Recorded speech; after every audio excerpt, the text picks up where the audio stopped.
O STF, não sei se vocês conhecem o STF, não sei se a gente já falou do STF aqui alguma vez no programa, mas ele autoriza a PF a fazer buscas na casa do pai do Mauro Cid. Os agentes cumprem 4 mandados de busca e apreensão. Nessa última sexta-feira, aliás, nessa última sexta-feira não, hoje, essa matéria acabou de entrar lá na nossa parceira, a Revista Oeste. E hoje os agentes foram na casa do pai do Mauro Cid, o general Mauro César Lorena, e eles estão fazendo buscas e apreensões. Eles estão com 4 mandados fazendo busca e apreensão, 2 em Brasília, 1 em São Paulo, outro em Niterói. E aí tem outras pessoas também que são alvos da PF, a exemplo do Osmar Crivellati. São todos alvo da PF, todos envolvidos, todos com um nome, envolvidos não, porque não é um crime, né, mas com um nome próximo ao ex-presidente Jair Messias Bolsonaro. Professor Marcelo Rocha, o que o senhor pode falar para a gente sobre esse caso? Olha, é muita ilegalidade junta, então eu tenho que pensar por onde eu vou começar, né? Então eu resolvi começar, estava vendo aqui a matéria da Revista Oeste, tá? E a Polícia Federal, no pedido de autorização da medida de busca e apreensão domiciliar, para quem não é da área, é uma medida, é um tipo de investigação, digamos assim, que exige autorização do juiz, né? Do juiz que tem competência para atuar naquele caso. Aí a Polícia Federal pediu essa autorização ao ministro Alexandre de Moraes, do Supremo, tá? Que é uma coisa que já está tão banalizada que as pessoas não questionam mais, principalmente o leigo, né? Não, ele foi lá e pediu no Supremo. Não, mas vem cá, as coisas começam no Supremo, na Justiça. Se você tem uma ação de despejo, você quer despejar o teu inquilino que não paga aluguel, você propõe a ação no Supremo e o relator vai ser o ministro Alexandre de Moraes. Se você quer litigar, quer processar o seu ex-cônjuge por causa de questão de guarda de filhos, você ingressa com a ação no Supremo? Não. Mas então por que o Supremo? Segundo a Polícia Federal, aspas, as ações ocorrem dentro do inquérito policial que apura a atuação do que se convencionou chamar, aspas, milícias digitais em tramitação perante o Supremo Tribunal Federal, fecha aspas. Então essa é a justificativa.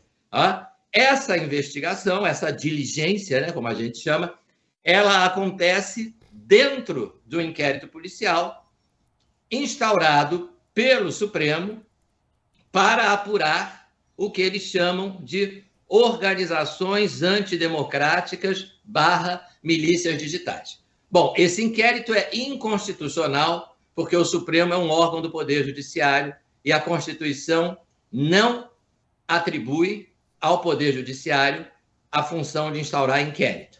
Quem instaura investigação, inquérito, é a polícia ou, em alguns casos, o Ministério Público.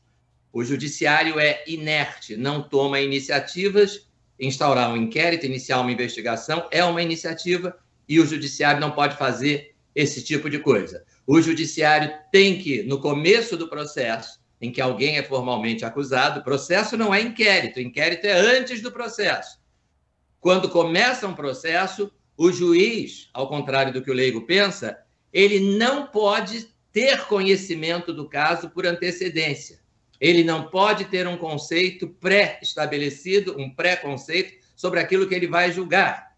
Por exemplo, o juiz que foi testemunha de um crime não pode atuar no processo em que alguém vai ser acusado desse crime, porque ele já tem uma concepção pré-estabelecida. É por isso que juiz não pode instaurar inquérito, é por isso que juiz não pode atuar em inquérito, salvo nessas questões pontuais de autorização de algum tipo de investigação, como busca domiciliar, como interceptação telefônica, ou medida cautelar, como prisão cautelar.